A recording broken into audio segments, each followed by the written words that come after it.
पति, पत्नी और नौकरानी। शीतल और अभिमन्यु की शादी को 5 साल हो चुके थे, लेकिन अभी तक उनका कोई बच्चा नहीं हुआ था। इसकी वजह से शीतल और अभिमन्यु परेशान रहते थे, लेकिन उन दोनों से ज़्यादा परेशान थी शीतल की सास, यानी अभिमन्यु की माँ जानकी देवी। जानकी देवी चाहती थी कि जल्दी से जल्दी उनकी गोद में पोता या पोती आ जाए, और इसीलिए वो अपनी बहू शीतल को लेकर एक दिन हॉस्पिटल पहुंची। डॉक्टर मैडम, ज़रा ठीक से चेक करके बताइए ना, कई बड़े बड़े डॉक्टर को दिखाया है, लेकिन मेरी बहू माँ ही नहीं बन पाती। मैंने शीतल को बहुत अच्छे से चेकअप किया है। देखिए, बात यह है कि शीतल के अंदर माँ बनने की कैपेसिटी नहीं है। ये आप क्या कह रही हैं डॉक्टर साहब? कोई तो इलाज होगा ना, कोई दवाई दे दीजिए। देखिए, कुछ प्रॉब्लम ऐसी होती है जिनका कोई ट्रीटमेंट नहीं होता। आई एम सॉरी टू से, लेकिन शीतल कभी माँ नहीं बन सकती, क्योंकि उसके यूट्रस में अंदर से ही कुछ प्रॉब्लम है। घर आने के बाद क्या हुआ माँ? कहाँ लेकर गई थी आप शीतल को? अरे कहाँ लेकर जाती, डॉक्टर मैडम के पास ले गई थी, लेकिन तेरी बीवी तो कभी माँ बन ही नहीं सकती। मम्मी जी, इसमें मेरी क्या गलती? अगर अंदर से कोई प्रॉब्लम है तो उसमें मैं भी कुछ नहीं कर सकती। जानती हूँ, ये बात डॉक्टर के मुंह से सुन चुकी हूँ। अब दोबारा मेरे सामने इस बात का गाना मत गा।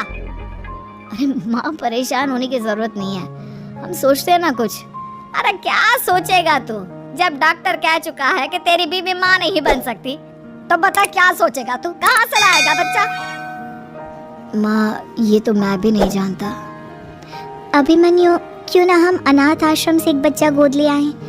क्या फर्क पड़ता है बच्चा हमारा हो या गोद लिया हुआ? हाँ, ये बड़ी बातें बनाने वाली, क्या फर्क पड़ता है? अरे क्यों फर्क नहीं पड़ता?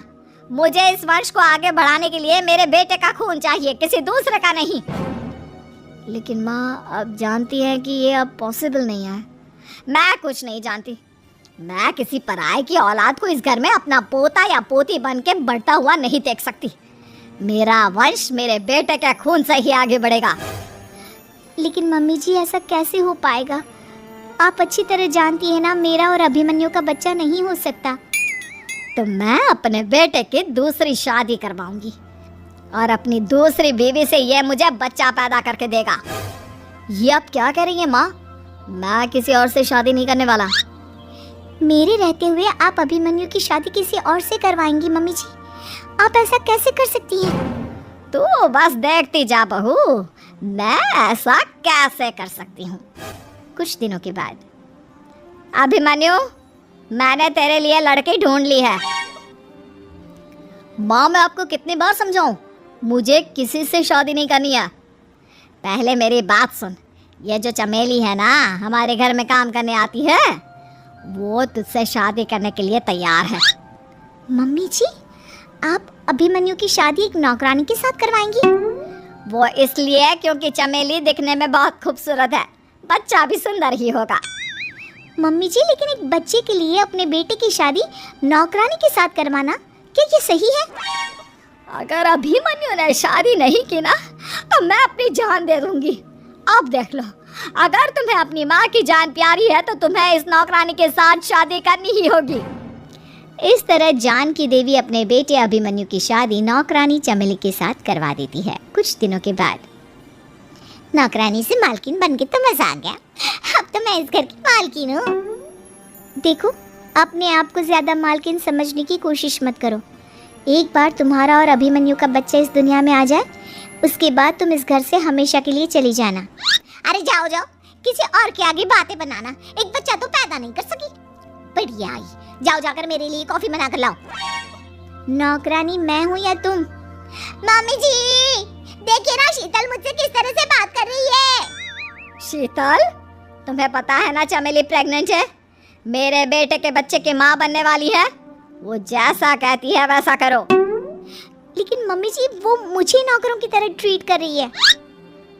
अरे तो करेगी ना, वैसे भी बहू तुम हो किस काम की, एक बच्चा तो पैदा नहीं कर सकती। जाओ अब घर के सारे काम करो और चमेली को आराम करने दो। थैंक यू मम्मी जी, भगवान आपका भला करे।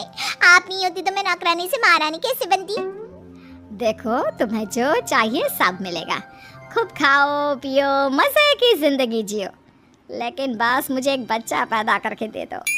कुछ दिनों के बाद, मम्मी, बच्चे के लिए आपने मेरी शादी चमेली के साथ करवा तो दी, लेकिन दिन और रात का चैन मिट गया है।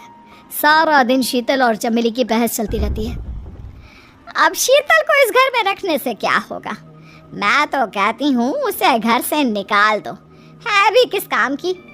मैं ऐसा नहीं कर सकता माँ, वो मेरी पत्नी है, उससे बहुत प्यार करता हूँ मैं। तुम्हारी पत्नी चमेली है, चमेली, उससे प्यार करो। अरे तुम्हारे बच्चे को जन्म देने वाली है वो। अभिमन्यु, मैं खुद ही इस घर से चली जाती हूँ। वैसे भी अपने ही घर में नौकरों की तरह रहकर परेशान हो चुकी हूँ। घर की नौकरानी मेरे ऊपर हुक्म चलाती है, वो तुम्हारी पत्नी बन चुकी है। अब मेरा इस घर में क्या काम? अभिमन्यु के बार बार रोकने पर भी शीतल उस घर से चली जाती है। कुछ दिनों के बाद चमेली एक बच्चे को जन्म देती है। भगवान ने मेरी सुन ली, मेरे बेटे का घर भर गया, उसका अपना बच्चा इस दुनिया में आ गया। मम्मी जी, बच्चे को हाथ लगाने से पहले मेरी एक शर्त सुन लो। तुम कहना क्या चाहती हो चमेली? आपकी मम्मी को बहुत शौक था ना अपने पोते को खिलाने का। अब देखो, इस दुनिया में हर चीज की कोई ना कोई कीमत तो होती है। तुम अपनी आधी प्रॉपर्टी मेरे नाम कर दो, बच्चा तुम्हारे नाम। अरे लेकिन मैंने अपने बेटे से तुम्हारी शादी करवाई है, अब ये सौदेबाजी कहाँ से आ गई? जो औरत अपनी बहू को घर से निकाल कर एक नौकरानी के साथ अपने बेटे की शादी करवा दे, वो तो सौदेबाजी कर ही सकती है ना। उसका कैसे भरोसा कर सकते हैं? मुझे बस आप लोगों की प्रॉपर्टी चाहिए, उसके बाद ही बच्चे को आप हाथ लगा सकते हैं। मैंने कहा था ना मम्मी, आप गलत कर रही हैं। देखिए, उसका नतीजा आपके सामने है। जब शीतल को पता चलता है कि अभिमन्यु और चमेली का बच्चा दुनिया में आ गया है, तो वो अपने घर पहुंचती है। अभिमन्यु, कहाँ है आपका बच्चा? क्या मैं उसे देख सकती हूँ? कुछ भी मत पूछो शीतल, माँ की हुई एक गलती हम लोगों पर भारी पड़ रही है। वो नौकरानी अपनी औकात पर आ गई है और अब हमसे अपनी आधी प्रॉपर्टी मांग रही है, वो भी बच्चे के बदले में। एक बात कहूँ अभिमन्यु, आप उससे कुछ भी देने से मना कर दो। अरे कैसी बात कर रही हो? मेरे बेटे की औलाद है उसके पास, ऐसे कैसे मना कर दे? मम्मी जी, वो अभिमन्यु का बच्चा नहीं है, वो चमेली और उसके बॉयफ्रेंड का बच्चा है। ये तुम क्या कह रही हो शीतल? ये देखिए वीडियो, चमेली और उसका बॉयफ्रेंड आपस में बातें कर रहे हैं कि उन दोनों ने मिलकर आपको बेवकूफ़ बनाया है और अब इस बच्चे के बदले आपसे प्रॉपर्टी भी हड़प लेंगे। हे भगवान, ये मुझसे क्या हो गया? ना तो बच्चा मिला और अपने बेटे की नौकरानी के साथ शादी करवा दी सो अलग। अब क्या होगा? मुझे माफ़ कर दो शीतल, मेरी वजह से तुम्हें बहुत तकलीफ हुई है। अभिमन्यु, मैंने कहा ना, उस नौकरानी को उसके बच्चे सहित इस घर से बाहर निकाल दो। लगता है मेरे अभिमन्यु का बाप बनने का सपना अधूरा ही रह जाएगा।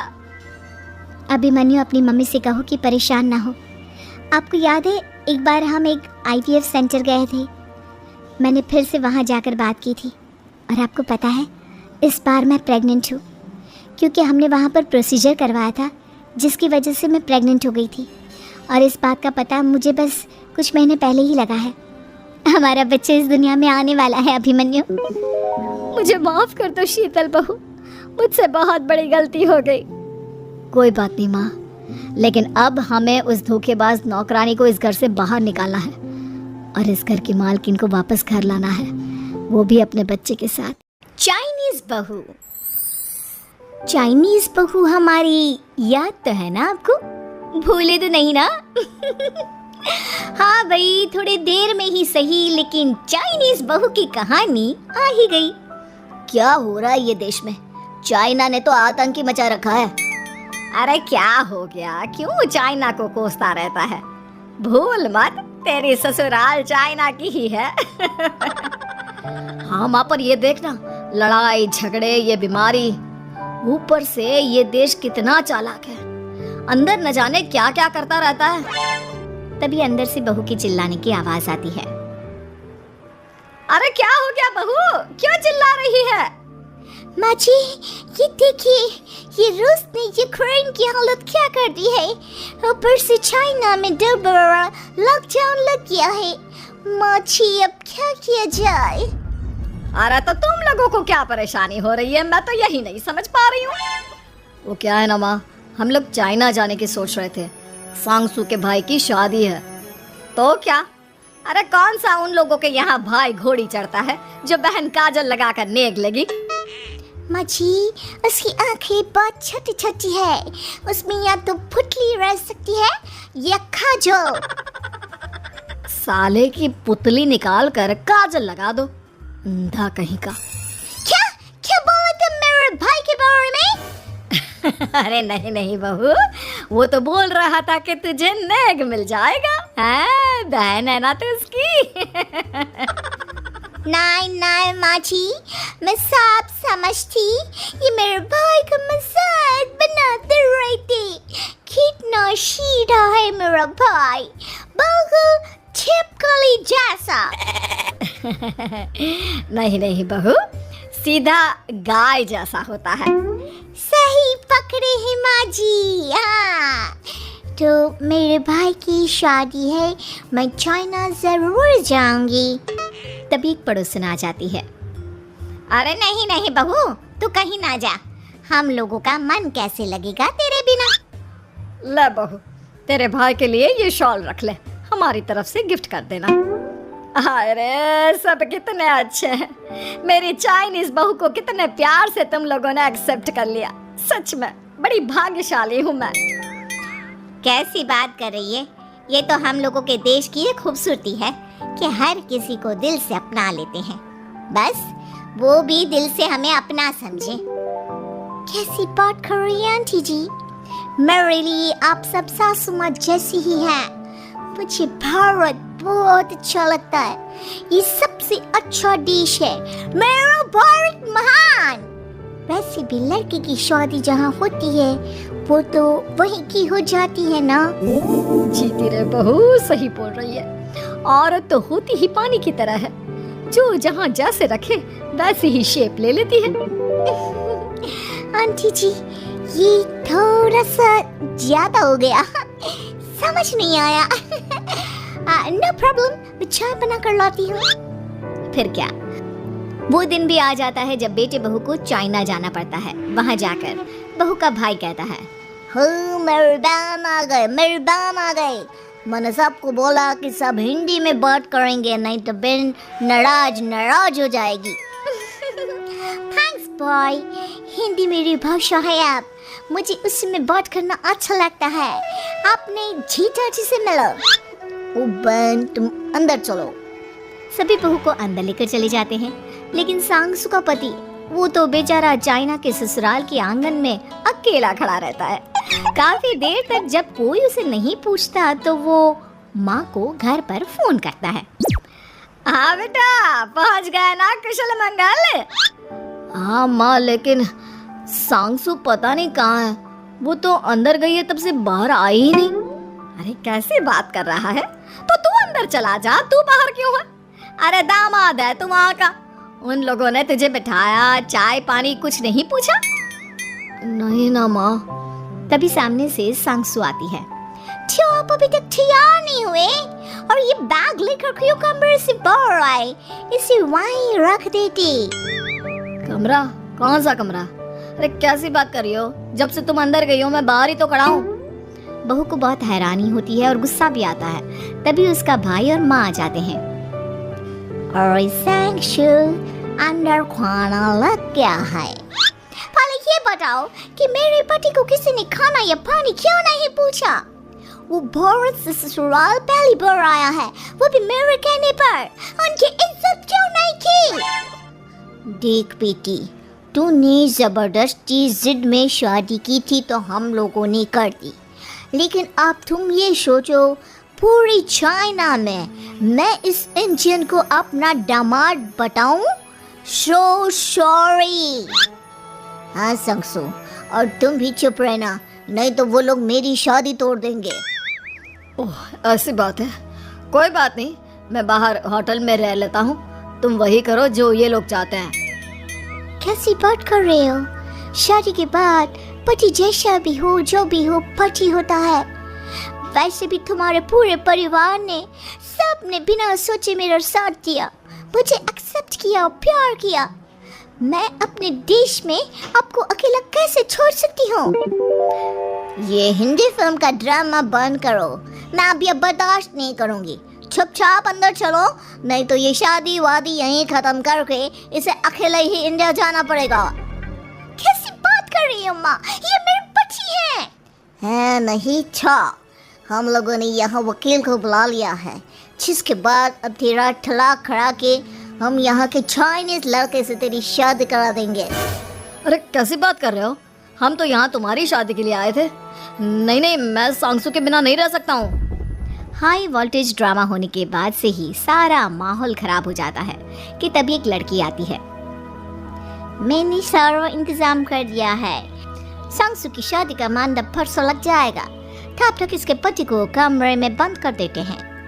सभी सांगसू के पति का हाथ बांधकर उसे कमरे में बंद कर देते हैं। ये क्या कानूनी है? आप लोग मेरे पति के साथ ऐसा नहीं कर सकते हैं। मैं किसी से शादी नहीं करूंगी, ये साफ बात है। पहले मैं अपनी शादी करूं, फिर तेरी भी शादी करवा दूंगा। सब कुछ तय हो जाता है, भाई की शादी हो जाती है। फिर वो दिन भी आ जाता है जब सांगसू की शादी वो लोग जबरदस्ती करने के लिए उसे मंडप पर ले जाते हैं। ऐसा मत करो, ये मेरी बीवी है। मैं किसी से शादी नहीं करूंगी। कैसे नहीं करेगी शादी? शादी तो तेरा बाप भी करेगा। हो मैं करूंगा शादी। प्लीज कोई मेरी शादी किसी अच्छा औरत से करवा दे। चुप, बिल्कुल चुप। फिर माँ सांगसू और उसके पति से कहती है, तुम लोगों का बच्चा मेरी कैद में है। अगर तुम लोगों ने कोई भी होशियारी की तो मैं इस बच्चे को मार दूंगी। दोनों माँ का रूप देखकर हैरान हो जाते हैं। बच्चे की खातिर दोनों शांत हो जाते हैं और शादी की रस्में शुरू हो जाती है कि तभी सांगसू की सास पुलिस के साथ आ जाती है। माँ, ससुर माँ आ गई, मेरी माँ आ गई। माँ प्लीज हम लोगों को बचाकर वापस ले चलो। पुलिस सभी को गिरफ्तार कर लेती है। बेटी के बच्चे को मारने की धमकी तो कोई चुड़ैल ही दे सकती है। अरे तो ये चुड़ैल ही तो है। ये सही बोल रहे हैं, ये औरत किसी चुड़ैल से कम नहीं है। तभी उन लोगों का बच्चा भी आकर सांगसू के गले लग जाता है। माँ, तू सही समय पर आ गई, लेकिन तुझे कैसे पता चला कि यहाँ ये सब हो रहा है? बेटा, ये चाइनीज लोग ना होते ही धोखेबाज हैं। इन लोगों पर मुझे भरोसा नहीं था, इसलिए मैंने तेरे फोन को हमेशा के लिए मेरे फोन से अटैच कर दिया था, जिससे तेरे आसपास होने वाली सारी बात मैं सुनती रहूं। उस दिन भी मेरी तेरी बात हो रही थी तो तेरा फोन ऑन था, मैं सब समझ गई थी। मुझे माफ कर दो। नहीं, बिल्कुल नहीं। चलिए माँ जी, इंडिया वापस चलते हैं। आज के बाद मैं यहाँ कभी नहीं आऊंगी। KGF वाली बहू। निर्मला जी के बेटे सुमित की शादी नव्या के साथ हो गई और निर्मला जी बहुत खुश थी, क्योंकि बहू रानी दिखने में बहुत खूबसूरत थी और नेचर भी अच्छा था। निर्मला जी का बहुत अच्छे से ख्याल रखती थी, कभी किसी से झगड़ा नहीं करती थी। लेकिन निर्मला जी की बहू में कुछ तो अनोखा था, और वो ये था कि KGF मूवी देखने के बाद KGF मूवी के हीरो की बहुत बड़ी फ़ैन बन गई थी और बस हर वक्त उसे ही कॉपी करने की कोशिश करती रहती। बस एक यही आदत की वजह से निर्मला जी को कभी कभी उस पर गुस्सा आ जाता। बाकी सब कुछ ठीक था। सुमित बेटा, तुम नव्या को समझाने की कोशिश क्यों नहीं करते? अरे बार बार KGF के हीरो की तरह भेस बदल कर घूमती रहती है कॉलोनी में, सब देख देख कर हंसते हैं। क्या करूं मम्मी, मैंने उसे कई बार कहा कि बहू हो, बहू की तरह रहा करो, लेकिन उसके सर पर तो KGF का भूत सवार है, किसी की सुनती ही नहीं। ठीक है बेटा, तो ऑफिस जा, मैं एक बार और उससे बात करने की कोशिश करती हूँ। थोड़ी देर के बाद नव्या अपने कमरे से निकलकर बाहर आती है। अरे बहू, ये क्या, तुम फिर से KGF की एक्टर बन गई? मम्मी जी, आपको पता है ना, मैं उसकी पर्सनालिटी से बहुत इम्प्रेस्ड हूँ और मेरी फेवरेट मूवी है ये। जानती हैं, मैंने तो सारे डायलॉग्स भी रट कर रख लिए हैं। अरे बेटा, लेकिन थोड़ा बहुत समाज की भी तो परवाह करनी पड़ती है ना। तुम इस तरह घूमती हो, सब लोग क्या सोचते होंगे, थोड़ा तो डरा करो। मम्मी जी, डर होना चाहिए और दिल में होना चाहिए। वो अपुन के नहीं, सामने वाले के दिल में होना चाहिए। अरे यार, तुम फिर से केजीएफ के डायलॉग मारने लगी। अरे पता नहीं कब समझोगी। डोंट वरी मम्मी जी, मैं अभी आपके लिए गर्मा गर्म कॉफ़ी बना कर लाती हूँ। उसके बाद आपकी सारी टेंशन रफू चक्कर हो जाएगी कुछ दिनों के बाद। नव्या, नव्या कहाँ हो तुम? मैं यहाँ हूँ। अरे क्यों इस तरह केजीएफ का हीरो बनकर घूम रही हो? कभी तो मेरी बीवी बनकर रह लिया करो। छोड़ो ना सुमित। अच्छा बताओ, मुझे आवाज़ किस लिए दे रहे थे? क्या बताऊँ यार, मेरे बॉस ने मुझे इतना काम दे दिया ना, पूरी तरह से परेशान हो गया हूँ। ऐसा लगता है ऑफिस नहीं युद्ध पर जाता हूँ। अरे बेटा, परेशान क्यों होता है? ला, मैं तेरा सर दबा देती हूँ, दुखी मत हो। काम तो सबको करना ही पड़ता है। लेकिन मम्मी, ऑफिस में आजकल बहुत काम रहता है, थक जाता हूँ मैं। जानता है बेटा, जब तू छोटा था ना, तो मैं ऑफिस और तुझे संभालने का सारा काम करती थी, तब मुझे भी ऐसा ही लगता था। लेकिन कुछ दिनों के बाद सब ठीक हो जाएगा बेटा। सही कह रही है मम्मी जी। तुम अपने आप को ऑफिस में काम करने की वजह से योद्धा समझते हो, लेकिन जानते हो, इस दुनिया में सबसे बड़ा योद्धा एक माँ होती है। अरे ये डायलॉग तो मैंने कहीं सुना है। जरूर सुना होगा। केजीएफ फिल्म का डायलॉग भला किसने सुना नहीं होगा? हे भगवान, कोई मेरी बीवी के सर से केजीएफ का भूत उतार दे। कुछ दिनों के बाद। नव्या, सुमित तो ऑफिस चला गया। एक काम करते हैं, हम दोनों मार्केट चलते हैं, मुझे कुछ शॉपिंग करनी थी। ठीक है मम्मी जी, मैं अभी तैयार होकर आती हूँ। थोड़ी देर बाद नव्या फिर से केजीएफ फिल्म के हीरो की तरह गेटअप रखकर आ जाती है। अरे तुम फिर से ये बन गई। चलिए ना मम्मी जी, आप जानती है ना, मुझे ऐसे रहना बहुत पसंद है। प्लीज़ प्लीज़ प्लीज़ मम्मी जी। अच्छा ठीक है, चलो। मार्केट में निर्मला जी को उनकी एक सहेली मिलती है। अरे निर्मला, ये तुम किसे साथ में लेकर घूम रही हो? लगता है फिल्म का हीरो निकलकर तुम्हारे साथ आ गया है। मेरी बहन, क्या बताऊं, ये फिल्म का हीरो नहीं है। अच्छा, ये तुम्हारा बेटा होगा। बहुत दिनों से देखा नहीं ना, इसलिए पहचान नहीं पाई मैं। अरे नहीं नहीं, मेरी पूरी बात तो सुनो। ये मेरी बहू है नव्या। है? लेकिन दिखने में तो ये बिल्कुल केजीएफ के एक्टर की तरह नजर आ रही है। हाँ, वो क्या है ना, इसे इसी तरह रहना पसंद है। क्या बात है बहू, शहर में इस तरह घूम रही हो, तुम्हें बिल्कुल भी अजीब नहीं लगता? लोग तुम्हारे बारे में क्या कहेंगे? आंटी जी, जो शहर में रहने आता है ना, वो उसके बारे में सीखता है, और जो राज करने आता है ना, वो शहर को अपने बारे में सिखाता है। और मैं इस शहर को अपने बारे में सिखा रही हूँ। अरे ऐसा ही कुछ तो केजीएफ पिक्चर के हीरो ने भी बोला था ना अपनी फिल्म में। ये हुई ना बात, सही पहचाना आपने। केजीएफ फिल्म के हीरो का ही डायलॉग है ये।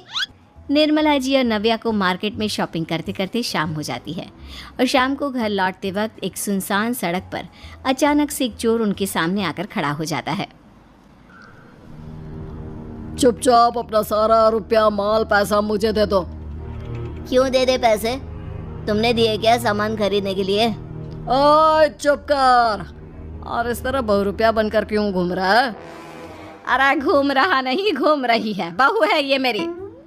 लेकिन देखने में तो तुम्हारा बेटा जैसा लगता है। वैसे कुछ भी कहो, बेटा है बड़ा हैंडसम। अरे चुप कर, कहा ना बेटा नहीं, बहू है मेरी, बहू है। अच्छा ठीक है, तो ऐसे कहता हूँ, तुम्हारी बहू बहुत हैंडसम है। ओए मिस्टर चोर, ज़्यादा बातें बनाने की ज़रूरत नहीं है। चुपचाप यहाँ से निकलो, तुम्हें कुछ नहीं मिलने वाला। ऐसी बात है? एक मिनट रुको, ये देखो मेरे हाथ में गन है ना, गन, तुम दोनों का भेजा उड़ा दूंगा। नव्या लपक कर वो गन चोर से छीन लेती है। ट्रिगर पे उंगली रखने वाला हर कोई शूटर नहीं होता, और उनकी औकात उनको चाहने वालों के अलावा और कोई समझ नहीं सकता। क्या बोले रे? ये लाइन तो मैंने कहीं सुना है। अरे सुना होगा, ज़रूर सुना होगा, क्योंकि केजीएफ फिल्म तो सबने देखी है ना। मेरी बहू तो दिन में 4-4 बार देखती है, उसी का डायलॉग है ये। अरे वाह आंटी जी, बहुत कमाल की है आपकी बहू, चलता फिरता केजीएफ का एक्टर ही लगती है। एक काम करो, अब तुम यहाँ से चलते फिरते बनो, वरना तुम्हारी ये जो नकली गन है ना, इसी से नकली गोली चलाकर तुम्हारा नकली भेजा उड़ा दूंगी। चोर डर के मारे वहाँ से भाग जाता है। कुछ दिनों के बाद एक दिन सुमित नव्या से कहता है, नव्या, मेरे कुछ दोस्तों ने शहर के बाहर जो बड़ा सा गार्डन है ना, वहाँ पर गेट टुगेदर का प्लान बनाया है। तुम भी सही वक्त पर रेडी हो जाना, हम भी चलेंगे। रेडी होने में तो मैं माहिर हूँ, और आप तो जानती ही है ना मैं कैसे रेडी होती हूँ। नव्या प्लीज़, इस बार मेरी बीवी की तरह बनकर तैयार हो जाना। केजीएफ का एक्टर फिर कभी बन लेना। नहीं सुमित, मैं तुम्हारे दोस्तों से पहली बार मिल रही हूँ। मैं अपना असली हुनर तो दिखाऊंगी ना उन्हें, ताकि उन्हें भी पता चले कि तुम्हारी बीवी बीवी नहीं बल्कि एक बहुत फेमस फिल्म का स्टार है, स्टार। ठीक है, तुम्हारी जिद के आगे मेरी कहाँ जलने वाली है। और फिर सुमित अपनी बीवी को लेकर अपने दोस्तों के पास पहुंचता है। यह है मेरी पत्नी नव्या। अरे मुझे तो लगा ये तुम्हारा कोई नया दोस्त है। हाँ, मैं भी बहुत देर से सोच रहा था कि सुमित का नया दोस्त तो बड़ा हैंडसम है। आप लोगों को गलत फहमी हुई है, मैं इनका दोस्त नहीं बल्कि इनकी बीवी हूँ। अगर आप बीवी हैं तो बीवी की तरह क्यों नहीं रहती? आपको देखकर तो ऐसा लगता है जैसे सुमित अपनी किसी कॉलेज की फ्रेंड को लेकर घूम रहा है। अब क्या बताऊँ यार, तुम लोग ही समझाने की कोशिश करो, मेरी तो कोई बात नहीं सुनती। अरे भाभी जी, ये तो बहुत बुरी बात है, रियली वेरी बैड। हमारे दोस्त को तो बीवी के साथ रहने की फीलिंग ही नहीं आती होगी। If you think I am bad, I am your dad. अरे भाभी जी, क्या कमाल का डायलॉग मारा है, मज़ा आ गया। आप तो एक्टिंग भी बहुत अच्छी करती हैं। हाँ, लेकिन बस एक ही इंसान की एक्टिंग करती है मेरी बीवी, केजीएफ के हीरो की, और उसी की तरह रूप बदल बदल कर घूमती रहती है। यार सुमित, तेरे तो मज़े हैं, चलता फिरता सिनेमा हॉल तेरे संग चलता है। बेटा, मेरे कितने मज़े हैं और कितने नहीं ये तो मुझे ही मालूम है। ऐसा क्यों कह रहा है यार, सारा दिन डायलॉग सुनने को मिलते हैं, और बीवी एक हैंडसम दोस्त की तरह नज़र आती है, और क्या चाहिए। क्या बताऊँ भाई, कई बार रात को सोते वक्त जेब में नकली गन रखकर सोती है और फिर झटके से मेरे सर पर गन तान के केजीएफ के डायलॉग मारती है। उस वक्त मेरी क्या हालत होती होगी ये तो मैं ही समझ सकता हूँ ना। सुमित की बात सुनकर उसके सारे दोस्त जोर जोर से हंसने लगते हैं।